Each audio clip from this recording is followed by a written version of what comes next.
Join us as we visit De La Cour Ranch, an oasis tucked against the eastern Sierra near Lone Pine. The ranch offers tent camping and cabin rentals, but has become most well known for its lavender production, a stunning sight that few would expect to encounter in the surrounding desert.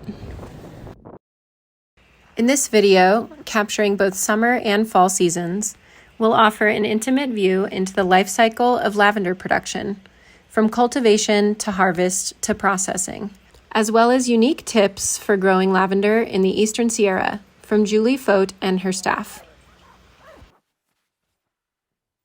Oh, come on, baby. Stay here. Good girl. All right, varieties of lavender at De La Cour Ranch, Owens Valley in general, Eastern Sierra, and anywhere there's no clay in the soil. They have a lot of trouble down south where there's clay. So if you have DG, you can grow pretty much anything. The stuff that's going to throw good color and is a good pollinator, you will find in nursery stores calling it French lavender. The French is a misnomer, and I won't go into all the details, but the very simplistic version is there's French lavender and there's English lavender. And English is referred to online a lot as Augustifolia, and that's mostly what you'll see oil made from and all that, perfume, lotions, all that. The French lavender, which we also make oil from, is stronger, earthier, more anti-inflammatory qualities, and that's why we like to plant a lot of French. And in particular, Grosso French is the dark purple you see all over the property. It dries the prettiest for bundles and blossoms. It's the most oil containing, and that's pretty much worldwide. They have yet to come up with a better French lavender that produces more oil than Grosso. Lavender you also find nearby in nurseries is Spanish lavender. We don't plant any of it. It has zero oil and zero pollinator qualities. So if you want bees and butterflies all around your yard, you definitely don't plant Spanish, even though it has a really flashy blossom. Most of your varieties within French and Augustifolia, French and English, are going to make it here because of our DG soil. They love the heat, they love the cold, they don't need to be protected in the winter, they don't need to be mulched. Gophers will mess with them, all different varieties that we grow within French and English, but never kill it. Deers don't like it, ground squirrels don't touch it, rabbits don't touch it, even the wild sheep won't eat it. So it is pretty hardy, and if you want color in your yard for maybe 10 to 15 years per plant, 8 feet across, plant Grosso. In terms of details on varieties, the English or Augustifolia lavender, the plant is smaller. It will look dead in the winter. It will not bring you joy in the winter like the French stays green. But the English will bloom twice for you. It will bloom in mid-June, really robust, really full. The plant takes longer to get bigger, but it will get maybe half past your knee within 4 years and have a nice orb. And if you cut it right and cut it tight in June and keep watering, you'll get another like a 60% bloom in terms of how full it is. The blooms will be beautiful, the stems will be long, you just won't have as many, and that will happen in late September, and you can cut all the way to November on it if it doesn't get snowed or heavily rained or really cold. So I highly recommend the English interspersed with the French because of its double bloom. The best double bloomer, there's like 4 of them. Royal Purple, Munstead is a good one, and there's a couple other varieties. It's going to be your dark purple. So if you look it up in the latest catalog of lavender, you're going to look for something that's Munstead-like. Sometimes they'll refer to Munstead. That's the original dark purple awesome bloom of English. So there's a whole bunch of other ones, maybe by now 20, because they come up with 2 or 3 every year, that are like Munstead. And they'll use terms like the original or whatever, even though Munstead has nothing to do with original lavender. But they use language in America that's confusing. If you start to read the European language, it's completely different, so don't confuse yourself. So in America, Grosso is French, produces the most oil, gets the biggest, is the most hardy, and by far the most prevalent at any nursery, including Home Depot. Don't buy Spanish. If it's unlabeled, don't buy it. If you can tell it's a long spiky bloom that looks like Grosso, buy it. So the grow cell gets really big, obviously, and robust. And if you give it space, 10-foot centers, you're going to end up with a plant that is nearly 8 feet across in all directions. And if you keep it tight, you continue with this nice orb. By tight, I mean you cut back into the green each time you take all the blossoms off. If you don't, it starts to lay down and get woody, and that's what most people complain about with their lavender. So if you do it diligently every year, you get this. So you have to plan for this. If you do not leave enough space in between them so that you can walk and harvest and they show off so like full of pride, I guess, in your front yard, you'll end up with a thicket where all the lavender is so crowded together you cannot tell which is what plant. And we can only see light and dark because it's 2 different varieties. But otherwise, if you start looking underneath the plant, you can't even tell what's coming from where, and you can't walk through it at all. So those were planted on 4-foot centers in both directions in a grid. When you plant lavender, you can plant it in the heat, in the wind, in anything you want. When you first plant it, make sure to take all the blossoms off and cut it back a little because it'll blow in the wind. So you got a little plant in a 4-inch pot or a 1-gallon pot. You put it in the ground. You water it every single day with a little trough, like a tomato trough around the plant. You make sure you don't flood the stem that goes into the ground, and you don't raise the dirt up too high, but you're going to want a little tomato trough around it. And then you're going to want to flood that water trough every single day all summer long until the end of October. And you can back off when it cools off in September to about every other day. And then come October, you can back off to once a week. If it's a super dry winter, you want to keep an eye on things. You can get away without watering at all if you have snow on the ground or you have hard rains. You can ignore it, basically. And then come April, even though the plant looks dead, like especially the English will look dead, just start watering it. And with my water system, it's all on hoses running downhill because our whole property is on a tilt. So I can do irrigation, flood, you call it, whatever, and it just goes from plant to plant to plant to plant to the bottom. And I can move hose every 30 minutes, and I can water a whole lot of places pretty quick by just moving 7 or 8 hoses. Overhead watering. A lot of people have sprinklers on their lawn and their lavender's on the edge. It's totally fine. When the blossoms open up, which is this, like 2 more days, they'll be fully opened. No overhead water. It'll ruin it. It'll turn it brown in like an hour. So if you can, back the sprinkler away and put a hose underneath it. So it can get overhead watered most of its life until the blossom opens, and then back off. And overhead watered year-round is totally fine. Just have a hose handy for when it's fully open and you don't want it to get wet. But once your plants are established and you want to save water, you can water your little ones more and your big ones less, believe it or not, because they have such a big root ball under there that they're holding their own water. And you don't have to worry about them as much. If your flowers or flowers setting up and about to bloom are wilted at the end of the day, don't panic. And it's not going to kill them if you put a bunch of cold water on the ground at their root. But don't panic, they can handle it. Your little ones, you really want to keep wet every single day, moist to the touch. And of course, in the Owens Valley, you don't run into clay unless some of you have caliche or clay deposits. Then you got to mitigate by making a mound and making sure those roots never see your caliche. So people pretty much have figured that out in the Owens Valley for lavender. In terms of the soil, Owens Valley mostly has decomposed granite.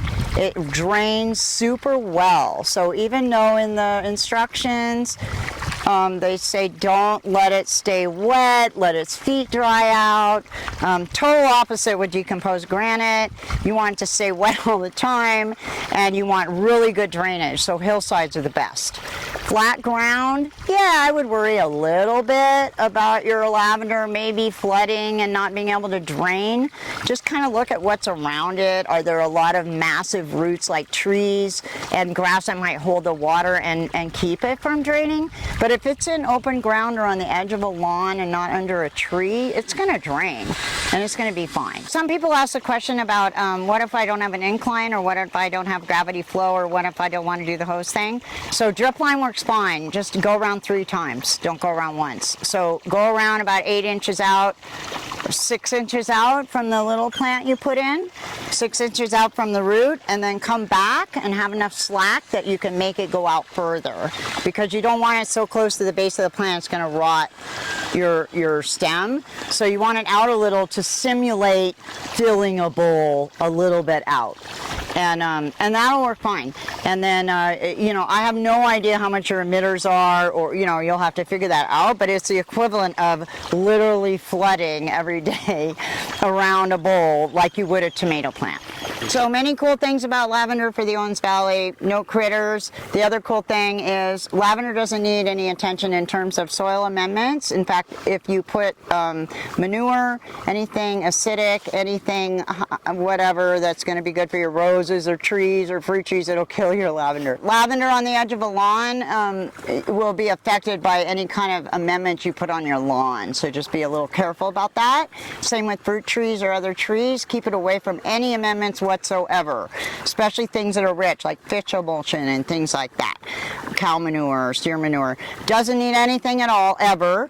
It doesn't need to be mulch. Some people freak out when they put a 4-inch pot in the ground in September and they go, how is that ever going to make it in the winter? So go ahead and mulch with hay or leaves or whatever you normally mulch with, and you can cover the plant and just see a couple little leaves coming out the top, and it'll stay there with it, and it can get snowed on and rained on, and most of it will blow away by the time spring comes. So you can mulch. We used to bury the plants in hay because we were worried, but then we stopped and they were fine. So even little 4-inch pots I don't mulch if I put them in September, which is a good time to plant.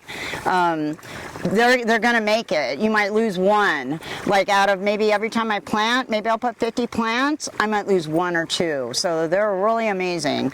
And mulching, it's more for your peace of mind than it is for the plant.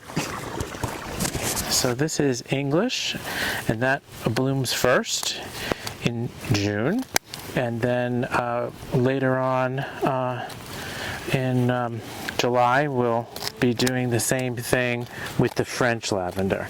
But this is there are many different things that we do with the lavender itself, and we make many different products from it. But this process that we're doing now is cutting specifically for the distiller, which is in the barn, and that is a process that extracts the essential oil from the plant. And so we need as much material as we can, because this will get packed into metal baskets, and then it will be we'll light a propane fire beneath it, and it's filled with water, and the steam will pull the oils from the plant, and we have a whole distiller that will extract the oil from the steam. We cut these plants right to the woody stem, and that will promote growth for the second bloom, which happens in September. And here's the stems. So if you cut right here, just above the woody part, then you will promote great new growth. All right, so here we are in the one patch of English that gives us a beautiful second bloom. These blossoms, if we get a chill rain, like a rain with low temps, will get completely ruined whether they're opened or not. So every day that goes by, we get as much as we can. There's a whole lot that isn't opened and ready, but we're going to lose it. So what we do is we end up trimming the plants back at this time of year, even though there might be blossoms on them. What we take off are unblossomed or unopened blooms that don't have any viability in terms of aroma or beauty. We're taking them early a little bit because I have extra help, but you gotta take them before it gets cold. Otherwise your plant's gonna get super woody. If we leave these on, what's gonna happen next year is new blossoms are gonna come off of each individual stem, and you're gonna have a really messy plant. And what you want is a plant that comes from a seat that's even and ready to go. So all your blossoms are all going to be the same height and all straight and even. If you leave the plant like this, they're going to be going out all sideways on the existing stems, and within 1 year you'll have a very ugly plant. So the hedging in the fall is super important. You can do it with scissors and really manicure it, which we used to do, but then we discovered the hedger.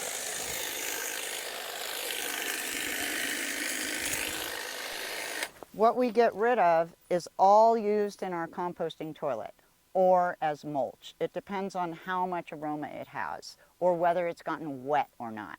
If it's gotten wet and soiled or spoiled, say, we'll use it for mulch. It does very well keeping weeds out of paths, or we'll grind it up and we'll use it in our composting toilet. So this is what these English plants look like when we're putting them to bed for the winter. They need to be hedged and shaped. And as you can see, we're leaving about 1 inch to 1.5 inches of green.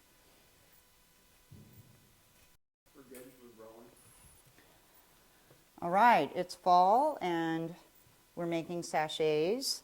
We're preparing the blossoms that we picked in the fall bloom, which is really important to the process, otherwise we run out of lavender from the summer. So this is a great time of the year, beautiful weather. We're mostly picking English that has a second bloom. Okay, it's fall at De La Cour Ranch, and this is our most viable English second bloom. Very beautiful. Starts about, I don't know, what is it now, early November, so maybe we start cutting it in early October. And we're literally cutting only this much at a time because each day a few more come in.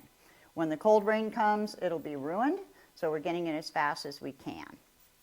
So Eden is stripping every single stem, laying it out, and each of these groups, about this much at a time, will be laid in boxes to dry.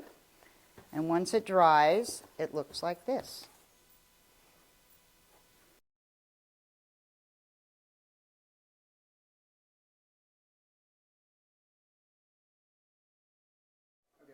All right, this is the drying room. It's our barn is a big steel barn with 12 old, not even an old horse barn, we put it in. And it has 12-foot stalls. So we kicked the horses out, the chickens out, the sheep out, and we made it into a lavender barn. It's very beautiful. This is our drying room. It's all blacked out so no light gets in, and to try to keep it as dust-free as possible. The wires are for hanging all the bundles. At the end of the summer, all the wires are filled, and now they're completely sold out. And what we see here is this fall bloom, and we get maybe 3 wires full in the fall bloom, so we're about halfway through it. The lavender gets cleaned stem by stem and put in boxes to dry.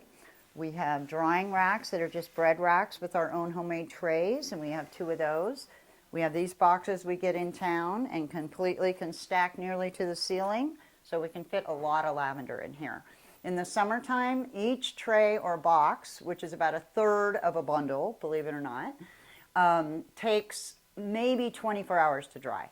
In the fall, which is now, it could take up to 6 or 7 days. We don't heat in here, we don't put a fan in here unless it's super humid in the summer, and we just let it dry without any light on it. We make sure the light's out all the time, and we keep it dust-free in here, and the room works great.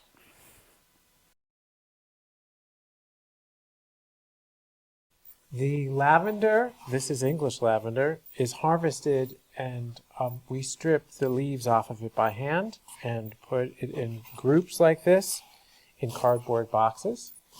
The cardboard actually wicks the moisture out of the lavender, and we need this product to be completely dry before we go on to make blossom for the sachets and for our other products. So this has been drying for several days, and what we do is we take these groups of lavender and we just gently scrunch them onto this screen, and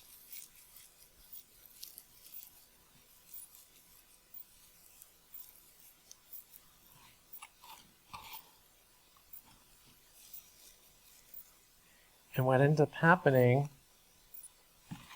is that you get a screen full of crude blossoms like this, and we gently massage the lavender to take out any of the sand or impurities, so it gets screened like that.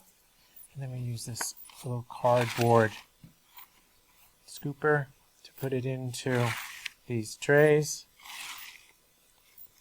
And this stuff here is used for product. It has a little bit of green leaves in it, but that will be more than sufficient to make some of our other products, which is we steep it in a olive oil for our salve, and we also we steep it in a water to make our simple syrup. So those are two of the main products that use the dried blossoms. So here is the lavender that we cut. This is all English, and we've packed it into the basket. And make sure it doesn't exceed the edges, because then you don't get a tight seal. And you take the basket and you drop it into the distiller cooker.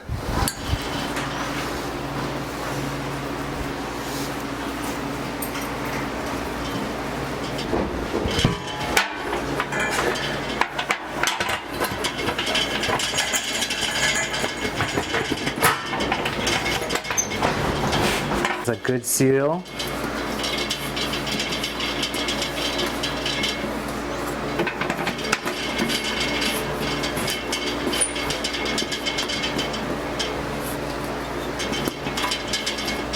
Basket begins with being filled with the English lavender, put into the cooker.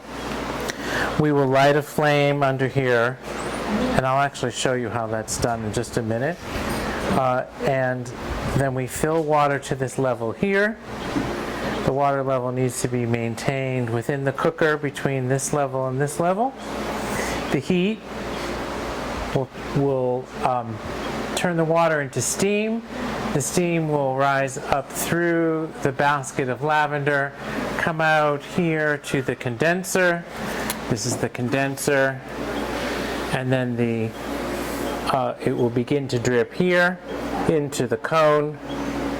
And then in this glass container, that's where we separate the hydrosol, which is the steam with the essence of the plant minus the essential oil. So then this is the spout where we capture the oil, and then the tube is a drain for the hydrosol.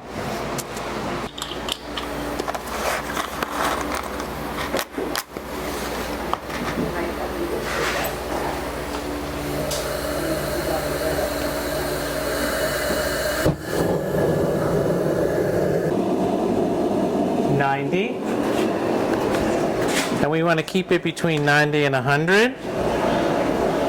So I'll keep an eye on that.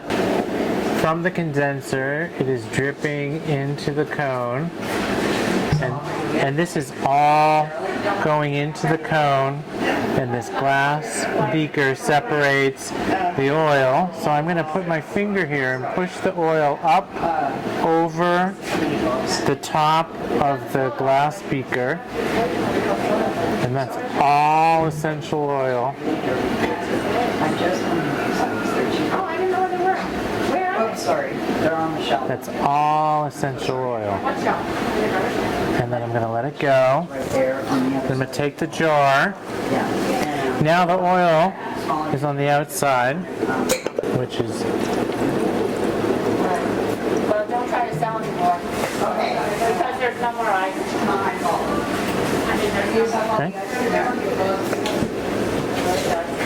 Right there. 2 trays. All right, this is a few of our products this time of year. We make an lip salve with the local Baxter honey, beeswax, and we use organic olive oil and the English oil from our distiller. It's mostly a lip salve, but I find it works good on burns as well. We have bath salts that are made with several different kinds of Himalayan salts and baking soda and our French oil. We have a spray that we use all summer long to refresh ourselves. It'll work in your car, in your bathroom, and it won't go bad in the heat. Our distiller makes the essential oil that's very powerful and used medicinally.